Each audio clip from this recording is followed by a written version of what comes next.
আমরা নতুন অধ্যায় সমানুপাত ও লাভ ক্ষতি নিয়ে এই অধ্যায়ের অঙ্কগুলো করব 2.1-এর।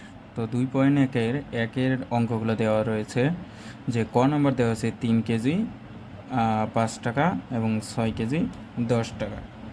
এই অঙ্কটার রাশিগুলো দিয়ে সমানুপাত নির্ণয় করতে হবে। সমানুপাত বলতে চারটি রাশির মানে চারটা রাশি থাকবে। এখানে এটা একটা রাশি, এটা একটা রাশি, এটা একটা রাশি, এটা একটা রাশি। এই চারটি রাশির প্রথম রাশি বলতে 3 কেজি আর দ্বিতীয় রাশি বলতে এই 5 টাকা বোঝায়।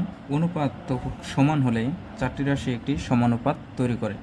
তো সমানুপাত কীভাবে তৈরি করতে হবে, যে প্রথম আমরা কেজিগুলোকে অনুপাত করে নিব আর টাকাগুলোকে আলাদাভাবে অনুপাত করে নিব।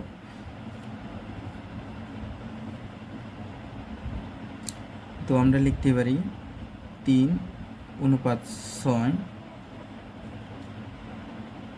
সমানুপাত বলতে সমানুপাতের চিহ্ন এইভাবে দিতে হবে, এখানে 5:10। ঠিক আছে, এটাই উত্তর। একের মতো করে খ নাম্বারটা করে নেবা। এখন আমি দেখাবো গ নাম্বারটা কীভাবে করতে হবে। গ নাম্বারটা দেওয়া আছে যে 7 সেন্টিমিটার 15 সেকেন্ড, 8 সেন্টিমিটার 1 মিনিট। তাহলে আমরা নিয়ম কি জানি, যে এই সেন্টিমিটার আর এই সেন্টিমিটার অনুপাত করে নিব। তাহলে 7 অনুপাত হলো 28। তো সমানুপাত এইখানে আছে সেকেন্ড, এখানে আছে মিনিট, তাহলে দুইটা এক নয়, তাহলে দুইটা এইটাকে এই মিনিটটাকে এখন সেকেন্ডে পরিণত করে নেব। তাহলে